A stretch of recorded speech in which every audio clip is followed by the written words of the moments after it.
صلی اللہ علی طٰہٰ خیر الخلق وأحلاها صلی اللہ علی طٰہٰ خیر الخلق وأحلاها الحمد للہ نحمده ونصلی ونسلم علی رسولہ الکریم اما بعد فاعوذ باللہ من الشیطان الرجیم بسم اللہ الرحمن الرحیم انا اوحینا الیک کما اوحینا الی نوح والنبیین من بعد آمنت باللہ صدق اللہ العظیم وبلغنا رسولہ النبی الامین المتین الکریم ونحن علی ذلک لمن الشاہدین والشاکرین والحمد للہ رب العالمین۔ عزیز طالبات، بحمدہ تعالی آج ہم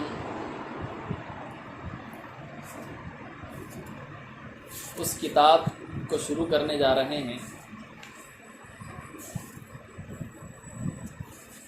جو کتاب ایسی عظمت رکھتی ہے جس کی شان یہ ہے کہ جس کے بارے میں اصح الکتب بعد کتاب اللہ کہا گیا ہے، جس کا مفہوم یہ ہے کہ کتاب اللہ کے بعد یعنی قرآن مجید کے بعد دنیا کی تمام کتابوں میں صحیح ترین کتاب، کامل ترین کتاب اور ایسی کتاب جس پر دنیا کے تمام علماء متفق ہے کہ کتاب اللہ کے بعد سب سے صحیح ترین کتاب ہے۔ یہ کتاب اتنی اہمیت کی حامل ہے کہ چند مغرب کے علماء کو چھوڑ کر سارے علماء، مشائخین، فقہا، محدثین، مفسرین سب کا اس بات پر اتفاق ہے کہ یہ کتاب اللہ کے بعد یعنی قرآن مجید کے بعد سب سے صحیح ترین کتاب ہے۔ اور اس کے مصنف علیہ رحمہ، ان کا نام نامی اسم گرامی شیخ الاسلام ابو عبداللہ محمد ابن اسماعیل ابن ابراہیم ابن مغیرہ ابن بردزبہ۔ اب یہ دو طرح پڑھا جاتا ہے، بردزبہ بھی ہے اور بزدربہ بھی ہے، زا یا اور را کے ساتھ۔ یہاں آپ مقدمے کے اندر دیکھیں گے حضرت مولانا مولوی احمد علی سہارنپوری علیہ رحمہ کا مقدمہ آپ کی کتاب میں ہے، جس میں آپ نے اعراب لگایا ہے، اس میں بردزبہ اور اس کو جو ہے بزدربہ بھی پڑھا گیا ہے، جس کا مفہوم یہ ہے کہ وہاں کسان کو، یہ فارسی کلمہ ہے، اس سے مراد جو ہے کسان ہے، کھیتی باڑی کرنے والا شخص، ٹھیک ہے۔ یہ بردزبہ جو ہے یہ کون ہے؟ حضرت امام بخاری علیہ رحمہ کے والد کا نام اسماعیل ہے، دادا کا نام ابراہیم ہے، پردادا کا نام مغیرہ ہے، ان کے والد کا نام ہے بردزبہ۔ اور یہ کون تھا؟ یہ مجوسی شخص تھا، یعنی یہ مومن نہیں تھے، سمجھ میں آ رہی بات؟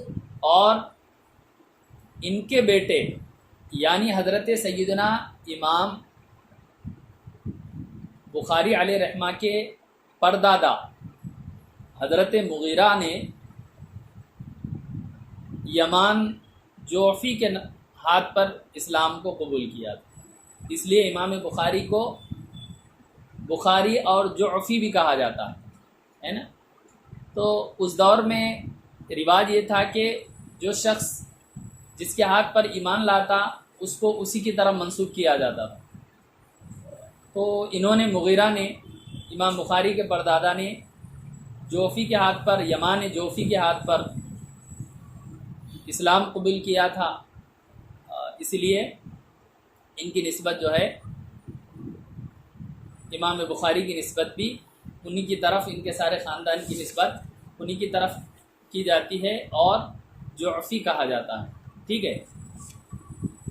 امام بخاری علیہ رحمہ یہ ہم کتاب شروع کرنے سے پہلے یہ ضروری ہے کہ تھوڑے احوال ان کے بارے میں جان لیں کہ کون ہے امام بخاری۔ اللہ پاک کی شان دیکھیے کہ اللہ تعالیٰ نے بخاری شریف کو وہ مقام، وہ عظمت عطا فرمایا۔ ابھی آپ نے سماعت فرمایا کہ اصح الکتب بعد کتاب اللہ، اس کی شان بخاری شریف کی، اور وہ بخاری شریف تحریر یعنی اس کی تالیف کے لیے امام بخاری کا انتخاب ہوا، اور ظاہر بات ہے کہ سارا انتخاب اللہ کی جانب سے ہوتا ہے۔ تو اب اندازہ لگائیں آپ، امام بخاری جن کی اولاد میں ہے وہ ایک مجوسی شخص تھا، آپ کے پردادا، دادا، والد، صرف 3 واسطے مسلمان کے درمیان میں۔ کتنے واسطے ہیں؟ 3 واسطے ہیں۔ والد کا نام اسماعیل، محمد ابن اسماعیل ابن ابراہیم ابن مغیرہ، یہ 3 واسطے ہیں، اس کے بعد جو ہے ایمان والے نہیں ہے۔ تو اس کا مطلب کیا سمجھ میں آتا ہے کہ اگر اللہ تبارک و تعالی جسے چاہتا ہے اسے اپنے علم سے نواز دیتا ہے، علم کی طلب ہونا چاہیے۔ بعض علماء فرماتے ہیں کہ طالب علم کے اندر جتنی تڑپ ہوگی، علم کی جتنی طلب ہوگی، استاذ کے اوپر اللہ تعالیٰ علوم کو وارد فرماتا ہے۔ اب جیسے کہ استاذ ہے، پہلے مطالعہ کرتا ہے، یہ پڑھانا ہے رات میں کتاب، تو وہ اپنا مطالعہ کرتے ہیں، مطالعہ کرنے کے بعد آ کے آپ کو صبح جو ہے وہ کتاب پڑھاتے ہیں۔ تو اکثر ایسا ہوتا ہے کہ رات میں جو کتاب میں مطالعہ استاذ نے کیا ہے، صبح پڑھاتے وقت، مفتی صاحب یہاں بیٹھے بھی ہیں، حضرت کو بھی تجربہ ہے پڑھانے کا، کہ صبح پڑھاتے وقت جو ہے الگ الگ نکات ذہن میں آتے ہیں۔ ہم نے جو کتاب میں پڑھا ہے وہ الگ ہے، اب میں کتاب میں پڑھ کے آ رہا ہوں یا کوئی استاذ پڑھ کے آ رہے ہیں، تو وہ ان کا جو مطالعہ ہوتا ہے، جو وہ پڑھتے ہیں، وہ الگ بات ہوتی ہے۔ پھر اللہ تبارک و تعالی یہاں جب مسند پر بیٹھ جاتا ہے استاد، اس پر جو ہے علوم کو وارد فرماتا ہے۔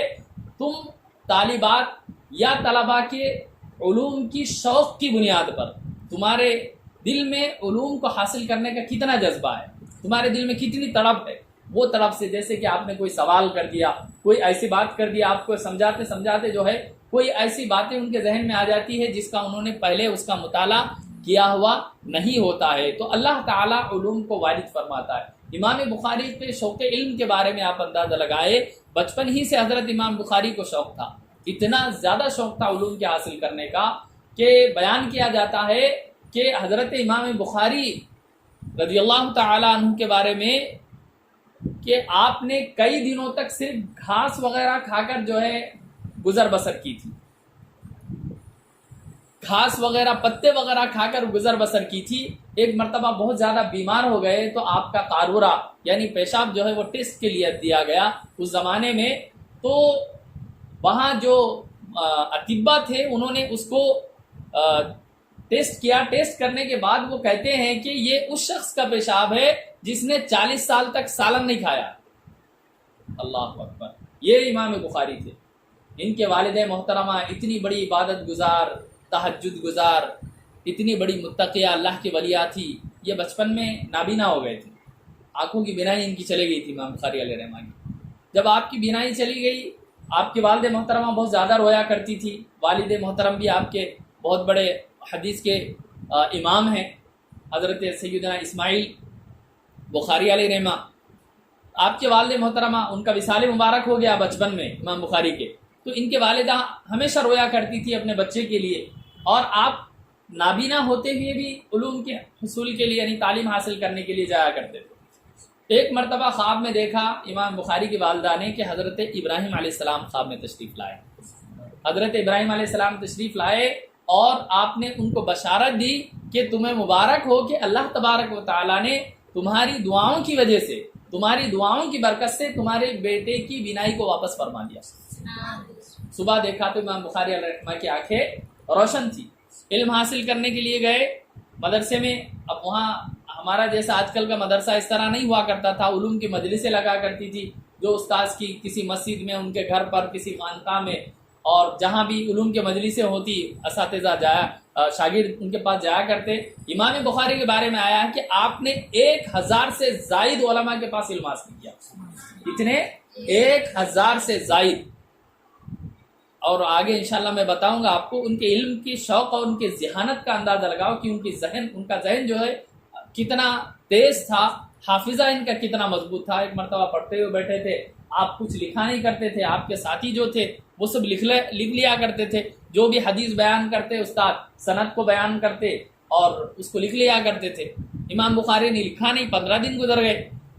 اب ساتھیوں نے کہا کہ بھائی تم تو ایسے ہی آ رہے ہو، تم کچھ لکھ نہیں رہے ہو، اتنے دن ہو گئے، 15 دن ہو گئے، تمہیں نے کچھ لکھا ہی نہیں ابھی تک۔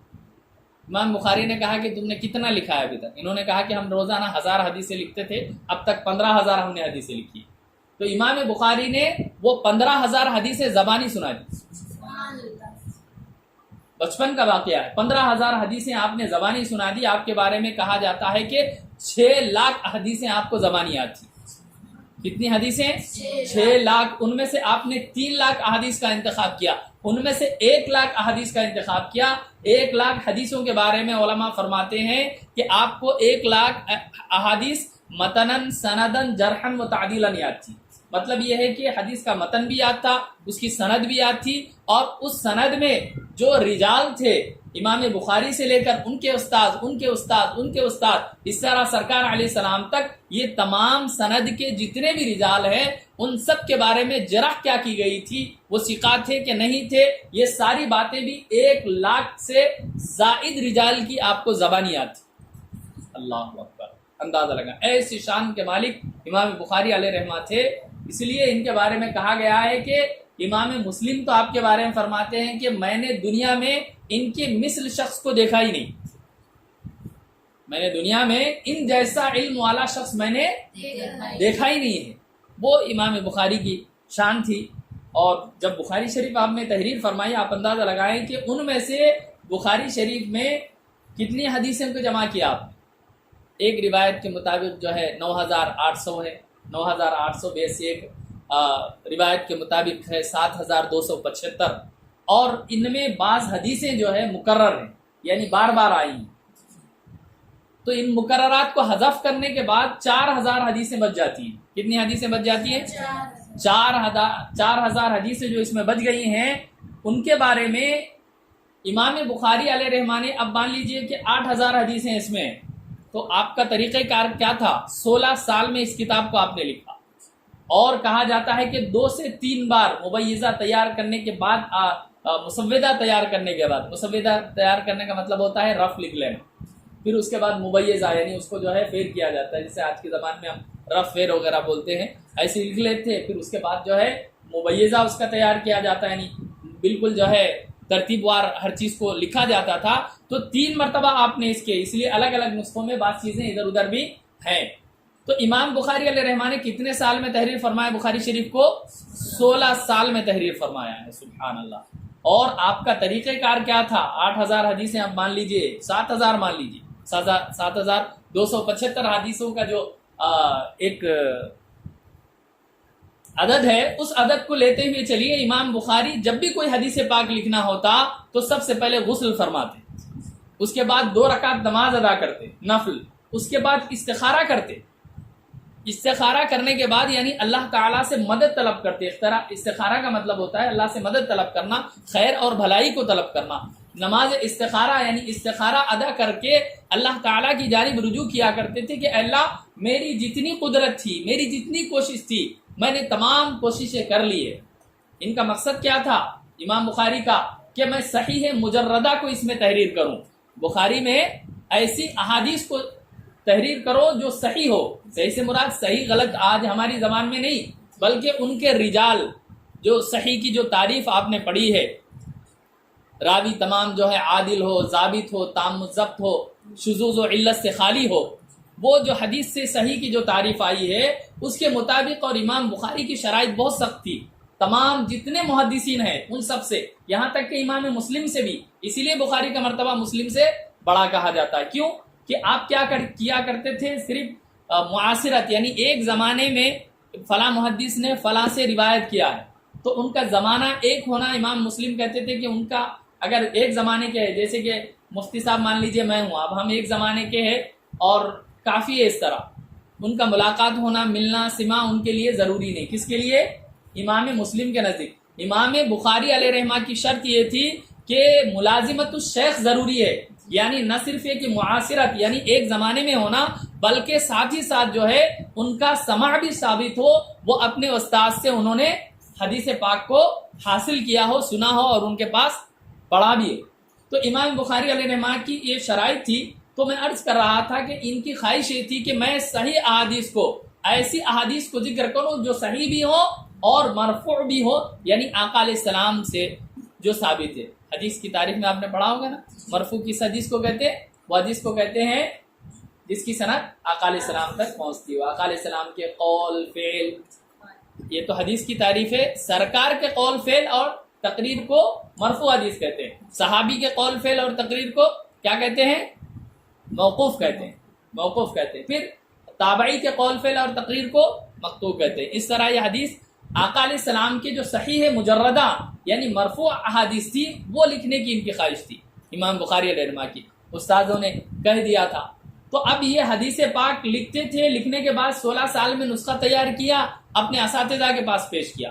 امام زرعہ جن کے بارے میں کہا جاتا ہے کہ 10 لاکھ حدیثیں ان کو یاد تھی، امام زرعہ کو، یہ ان کے استاد ہیں، ان کے سامنے اپنی کتاب کو پیش کرتے تھے۔ امام یحییٰ ابن معین کے سامنے اپنی کتاب کو پیش کرتے تھے۔ حضرت اسحاق ابن راہوے یہ ان کے استاد ہیں، ان کے سامنے اپنی کتاب کو پیش کرتے، اور پیش کرنے کے بعد انہوں نے پھر وہ اپنی کتاب کو دیکھنے کے بعد جہاں بھی کوئی چیز کی ترمیم وغیرہ کرنی ہوتی کرتے۔ اس طرح 16 سال میں آپ نے تیار کیا۔ تو طریقہ کار کیا تھا؟ 2 رکعت نماز ادا کرتے اور کیا کرتے؟ غسل کرتے اور استخارہ کرتے۔ تو آپ اندازہ لگائیے 7275 کا عدد سامنے رکھتے ہوئے امام بخاری نے بخاری شریف تحریر کرنے میں 14,000 نفل پڑھے، 14,000 رکعتیں آپ نے ادا کی۔ 7,000 کے اگر عدد کو سامنے رکھتے ہوئے دیکھتے ہیں، ہے نا، 7,000 مرتبہ غسل کیا، اتنی مرتبہ استخارہ فرمایا، اور پورا مکمل طور پر سند کو چھاننے کے بعد، رجال کو پھٹکنے کے بعد، کون راوی ثقہ ہے غیر ثقہ ہے کیا ہے، ان پر علماء نے اعتماد کیا ہے، کسی نے کوئی جرح کی ہے نہیں کی ہے، ان تمام چیزوں کو تمام چھلنیوں میں وہ چھانا کرتے تھے۔ اس کے بعد اللہ کے بارگاہ میں استخارہ کرتے کہ اللہ میں نے اپنے قدرت کے برابر تمام چیزیں میں نے دیکھ لی ہیں، اب اے اللہ تو جو ہے مجھ پر رحم فرما، اور اس کے بعد اس حدیث کو اس میں تحریر فرمایا کرتے تھے۔ سبحان اللہ۔ تو یہ تھی حضرت امام بخاری اور کتاب بخاری شریف کی شان، اور بہت ساری چیزیں ہیں، تفصیل کا موقع نہیں ہے، مختصر باتیں عرض کرنی تھی وہ میں نے پیش کر دیا۔ ایک امام بخاری کے بارے میں بہت ساری روایتیں، ایک روایت مجھے یاد آ رہی، میں آپ کو عرض کر دیتا ہوں۔ امام بخاری کے بارے میں فرمایا جاتا ہے رضی اللہ تعالیٰ کہ آپ نے ایک مرتبہ خواب میں دیکھا، حضرت امام بخاری نے، کہ نبی کریم صلی اللہ علیہ وسلم کے پاس آپ پنکھا چل رہے ہیں، پنکھا کر رہے ہیں آقا علیہ السلام کے چہرے مبارک کے سامنے۔ مقصد کیا تھا؟ کہ کوئی مکھی وغیرہ سامنے نہ آئے۔ ہمارا ایمان و عقیدہ ہے کہ سرکار علیہ السلام پر کوئی مکھی کبھی نہیں بیٹھ سکتی ہے، آپ کا سایہ بھی نہیں تھا، نہ کبھی آپ پر مکھی بیٹھی ہے، نہ جو ہے آپ کو اس طرح پسینے مبارکہ میں کسی طرح کی آپ کی بو آئی ہے۔ انسان کے جسم میں جو ہمارا میلا پن ہوتا ہے وہ کسی بھی طرح کے آپ عیوب سے، انسانی عیوب سے، ظاہری عیوب سے بھی پاک تھے، ہے نا، جیسے کان میں ہمارے میل نکلا کرتا ہے، پسینہ ہمارا گندا ہوا کرتا ہے، یہاں تک فرمایا جاتا ہے کہ آپ کا بول و براز، پیخانہ پیشاب بھی پاک تھا۔ بعض صحابہ کو اپنا خون مبارک آپ نے نکال کر دیا تھا، انہوں نے اس کو پی لیا، حضرت عبداللہ ابن زبیر رضی اللہ عنہ کے بارے میں منقول ہے، اور بعض صحابہ کو اپنے ناخن کے تراشے مبارک نکال کر دیے تھے، اس کو بھی آپ نے صحابہ کرام نے چبا لیا تھا۔ تو آپ کے جسم مبارک کی ہر چیز پاک ہے، تو مکھی بیٹھنے کا سوال ہی نہیں۔ مقصد یہ تھا کہ امام بخاری خواب دیکھ رہے ہیں کہ آقا علیہ السلام کو میں پنکھا جل رہا ہوں، سبحان اللہ۔ تو بعد میں معبرین سے آپ نے تعبیر پوچھی، اس زمانے میں جو علماء ان کے اساتذہ تھے، لوگوں نے بتایا مقصد یہ ہے کہ تم احادیث میں سے آقا علیہ السلام کے فرامین میں سے ان فرامین کو الگ کرو گے جو فرامین ضعیف ہیں، یا وہ فرامین جو موضوع ہیں، معاذ اللہ وہ فرامین، یعنی ان فرامین میں کوئی موضوع باتیں شامل کر دی گئی ہیں۔ بات سمجھ میں آ رہی ہے؟ آقا علیہ السلام کا فرمان حدیث ہے، موضوع گڑھ کے جو ہے یہ حدیث سرکار کی ہے، اس طرح اس کو شامل کر دیا گیا ہو، آپ نے امام بخاری علیہ رحمہ نے وہ کام کیا، صحیح مجردہ احادیث کو اس کے اندر جمع فرمایا بخاری شریف کے اندر. ٹھیک ہے.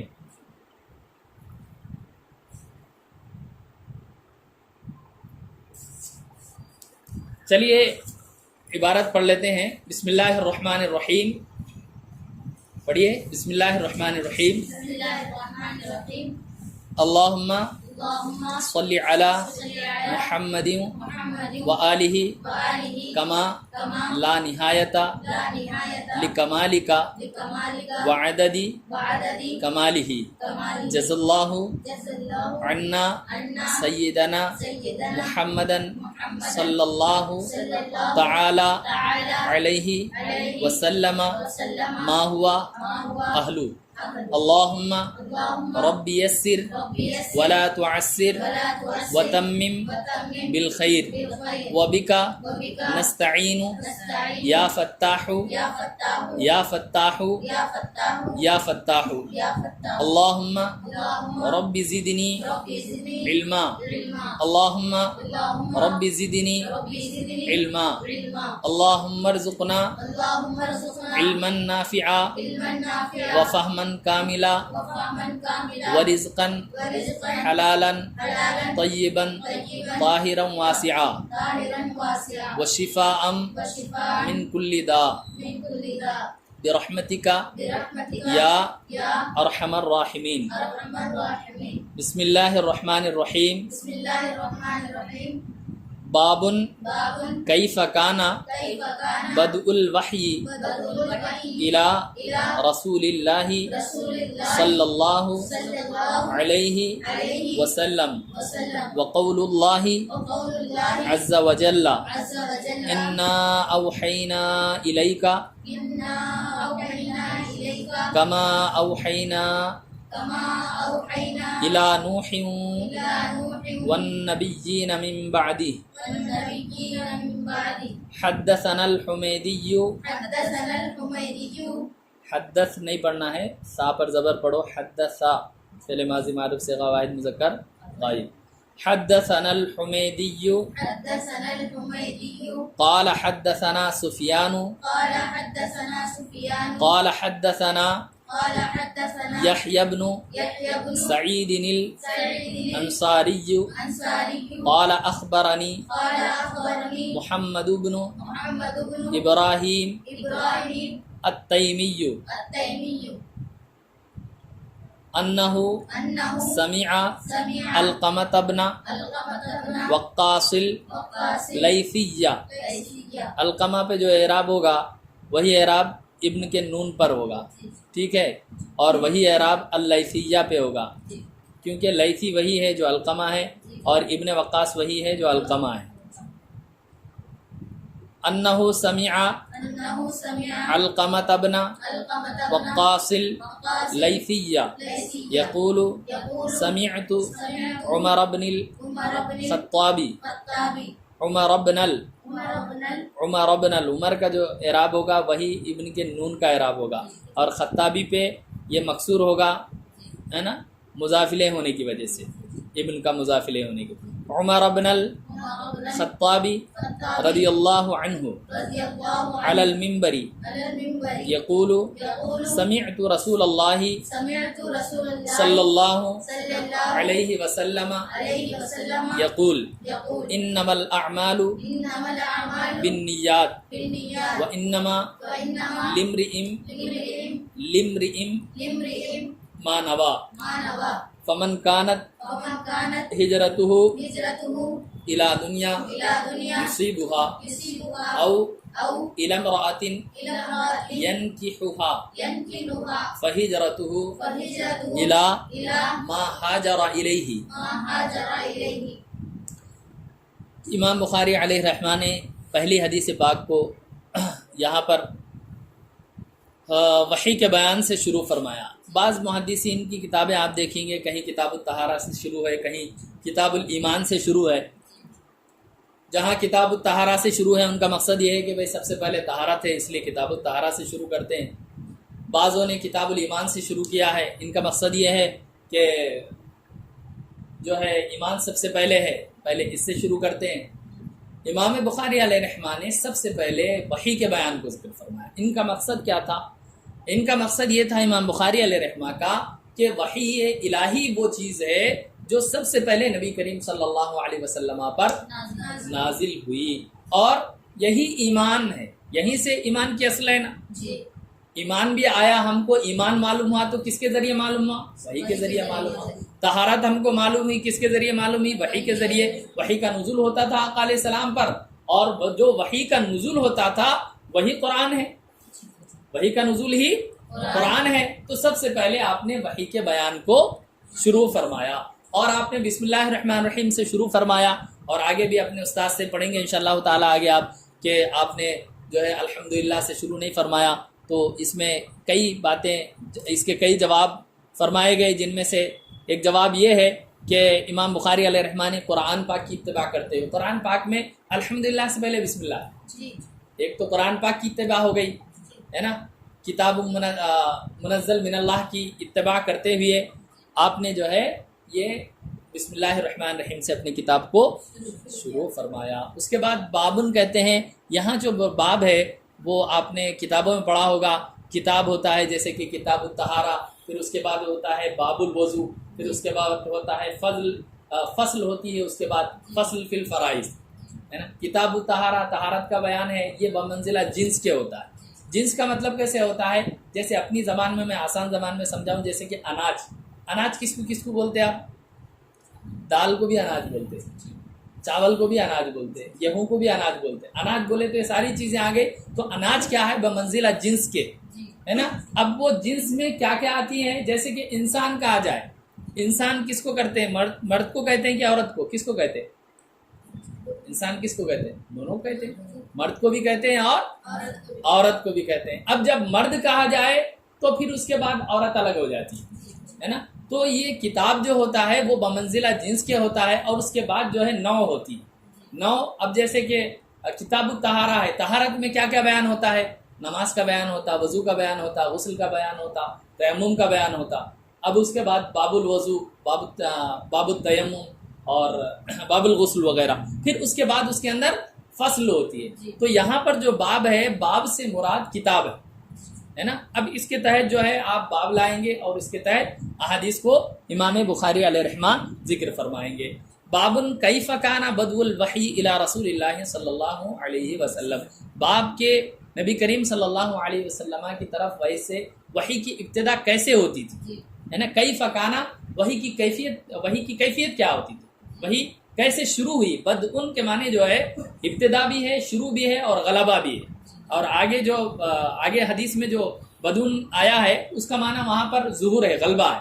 اب یہاں کیا ہے؟ یہاں پر جو ہے ابتدا ہے، یعنی وحی کی ابتدا کیسے ہوتی تھی۔ امام بخاری کی یہ خاص بات جو ہے ترجمۃ الباب بھی ہے۔ ترجمۃ الباب کا مطلب ہوتا ہے آسان الفاظ میں کہا جائے تو باب کا نام۔ امام بخاری علیہ رحمہ نے ہر باب کا ایک نام رکھا ہے، اور امام بخاری کے کتاب کو جمع کرنے کا ایک مقصد، جیسے کہ صحیح مجردہ بتایا تھا میں، دوسرا مقصد یہ تھا کہ مسائل کا استنباط کرنا، مسائل کا، وضو کے مسائل، غسل کے مسائل، اور اپنے جو ہے فرائض وغیرہ کے مسائل وغیرہ، اس کا استنباط کرنا امام بخاری کا مقصد تھا۔ سمجھ میں آ رہی بات؟ اور چونکہ آپ نے بہت ساری ایسی احادیث کو اس میں جمع فرمایا جو مسلک شوافع کی مؤید ہے، یعنی امام شافعی علیہ رحمہ کی مسلک کی مؤید ہے، اس لیے بعض لوگوں نے حضرت امام بخاری کو کیا فرمایا کہ آپ شافعی تھے۔ ٹھیک ہے، تو ترجمۃ الباب کی کیفیت کیا ہوتی ہے امام بخاری کی، کہ آپ سب سے پہلے اپنے ترجمۃ الباب کے استدلال کے لیے کوئی آیت کریمہ پیش فرماتے، جیسے کہ یہاں پر آیت کریمہ کو پیش فرمایا، وہی کا بیان تھا، وہی کا ذکر جہاں قرآن مجید میں آیا ہے اس کو آپ نے اس میں پیش فرما دیا۔ اسی طرح اگر کوئی آیت آپ کو نہ ملتی تو کیا کرتے؟ حدیث پاک کو پیش فرماتے۔ اگر حدیث پاک آقا علیہ السلام کا فرمان بھی نہیں ملتا، کسی تابعی، صحابی یا تابعی کے فرمان سے اپنے ترجمۃ الباب کو، یعنی باب کو شروع فرماتے۔ یہاں پر آپ نے آیت کریمہ کو پیش فرمایا اور کہا کہ وقول اللہ عز وجل، اور اللہ عز وجل کا قول کہ انا اوحینا الیک، ہم نے آپ کی طرف وحی فرمائی، کما اوحینا الی نوح والنبیین من بعدہ، جیسے کہ ہم نے وحی فرمائی نوح علیہ السلام اور ان کے بعد انبیاء کرام کے اوپر، ایسے ہی وحی فرمائی ہے نا، جیسے کہ انبیاء کرام کے اوپر کفار مکہ نے وہاں پر اعتراض کیا تھا کہ ایک بار کی وحی کیوں نہیں نازل ہو گئی، تو یہ آیت کریمہ نازل ہوئی اور فرمایا گیا کہ آقا اللہ تبارک و تعالیٰ کی سنت ہے، یہ سنت الہیہ ہے کہ پچھلے انبیاء کرام کو دیکھو، ان پر بھی ایک بار بھی وحی کا نزول نہیں ہوا، بلکہ ان میں بھی جو ہے وقتاً فوقتاً مواقع کے اعتبار سے جیسی جیسی ضرورت ہوتی وحی کا نزول ہوتا تھا، ایسے ہی نبی کریم صلی اللہ علیہ وسلم پر بھی وحی کا نزول ہوا ہے۔ حدثنا الحمیدی، امام حمیدی جو ہے امام بخاری علیہ رحمہ کے استاد ہیں، اور پہلی حدیث کو یہاں پر امام بخاری ذکر کر رہے ہیں کہ ہم سے حدیث بیان کی حمیدی نے، قالا انہوں نے کہا کہ حدثنا سفیان، ہم سے حدیث بیان کی سفیان نے، قال حدثنا یحییٰ بن سعید الانصاری، انہوں نے کہا کہ ہم سے حدیث بیان کی یحییٰ بن سعید الانصاری نے، قال اخبرنی محمد بن ابراہیم التیمی، اور انہوں نے کہا کہ مجھے خبر دی محمد ابن ابراہیم تیمی نے، انہ سمع، انہوں نے سنا ہے، کسے؟ علقمۃ ابن وقاص اللیثیہ، علقمہ ابن وقاص لیثی رضی اللہ عنہ سے، یقول، کہتے ہوئے، سمعت عمر بن الخطاب، میں نے عمر بن الخطاب حضرت عمر فاروق رضی اللہ تعالیٰ عنہ کو سنا ہے، علی المنبر، ممبر پر، یقول، کہتے ہوئے کہ سمعت رسول اللہ صلی اللہ علیہ وسلم، میں نے رسول اللہ صلی اللہ علیہ وسلم سے سنا، یقول، ارشاد فرماتے ہوئے کہ انما الاعمال بالنیات، کہ اعمال کا دار و مدار نیتوں پر ہے۔ یہ وہ مشہور حدیث پاک ہے جو ہم میں سے اکثر کو یاد ہے، بچے شروع میں ہی ان کو یاد کرتے ہیں، کیونکہ یہ اسلام کی بنیاد ہے۔ انما الاعمال بالنیات، اب زیادہ تفصیل کا موقع نہیں ہے، بس مختصر یہ سماعت کر لیں کہ اعمال کی جو بنیاد ہے، اصل ہے، وہ یہ ہے کہ انسان کی نیت درست ہو۔ امام بخاری نے یہاں پر جو اس حدیث کو ذکر فرمایا ہے، اس کا مقصد بھی یہی ہے کہ پہلے تم حدیث کو حصول سے پہلے اپنی نیتوں کو درست کر لو، جیسی تمہاری نیت ہوگی ویسی تمہاری برکت ہوگی۔ اگر تمہاری نیت حصول حدیث کی یہ ہے کہ نبی کریم صلی اللہ علیہ وسلم کے احادیث کو میں حاصل کروں گا، حاصل کرنے کے بعد اس سے دین کی خدمت کروں گا اور اپنے زندگی میں سدھار لاؤں گا، اپنے قوم کی، اپنے گھر والوں کی، اپنے رشتہ داروں کی، سب کی جو ہے میں ان کی بہتری اور ان کے سدھار کی کوشش کروں گا، تو اللہ تعالیٰ تمہارے حدیث کے علوم میں برکت عطا فرمائے گا۔ ابھی آپ نے سماعت کیا، حدیث کا علوم کیا ہے؟ حدیث کا علوم جو ہے یہ آقا علیہ السلام کے قول، فعل اور فرمان کو حدیث کہتے ہیں۔ اور حدیث کیا ہے؟ دراصل قرآن کی شرح۔ حدیث کیا ہے؟ قرآن کی شرح ہے۔ قرآن میں اللہ تعالیٰ نے یہ فرمایا اقیم الصلاۃ، نماز ادا کرو، یہی ہے بس۔ لیکن نماز پڑھنا کیسے ہے، رکوع کیسے کرنا ہے، سجدہ کیسے کرنا ہے، اس کا ذکر نہیں ہے۔ تو اس کا ذکر کیا ہے؟ آقا علیہ السلام نے کر کے بتایا، نماز پڑھی، نماز پڑھ کے بتایا دیکھو ایسے رکوع کرنا ہے، ایسے سجدہ کرنا ہے، ایسے زکوٰۃ کو ادا کرنا ہے، ایسے حج کو کرنا ہے، وغیرہ وغیرہ۔ تو یہ کیا ہے؟ قرآن کی شرح کیا ہے؟ حدیث پاک ہے۔ تو گویا ہم کیا پڑھ رہے ہیں؟ آقا علیہ السلام کے زبانی قرآن کی شرح کو ہم پڑھ رہے ہیں۔ تو اس بات کو آپ ذہن میں رکھیں اور اپنی نیتوں کو درست رکھ لیں۔ خدا نہ کرے اگر ہماری نیت فاسد ہو، ہم جو ہے دنیا میں نام کمائے، مجھے عالمہ کہا جائے، فلاں جو ہے ہم نے یہ پڑھ لیا ہے وغیرہ، یہ حدیث پڑھ لی ہے، وہ کتاب پڑھ لیا ہے، اس طرح کی دنیا داری کی اگر نیت ہوگی تو اس کا کوئی فائدہ ہمیں حاصل نہیں ہوگا، نہ دنیا میں نہ آخرت میں۔ حدیثوں میں اتنے سخت حکم وارد ہوا ہے ان لوگوں کے لیے جن کے عبادتوں میں، جن کے اعمال میں اخلاص نہیں ہوتا۔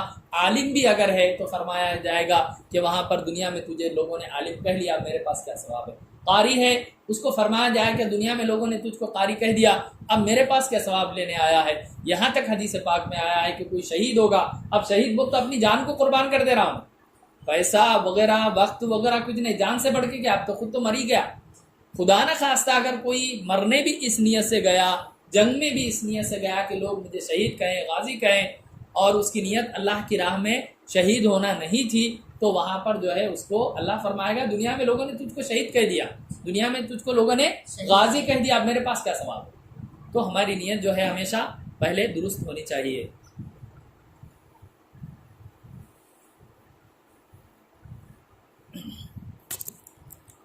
تو انما الاعمال بالنیات کی بہت زیادہ تفصیل ہے، مختصر یہ ہے کہ سارے اعمال کا دار و مدار جو ہے وہ نیتوں پر ہوتا ہے۔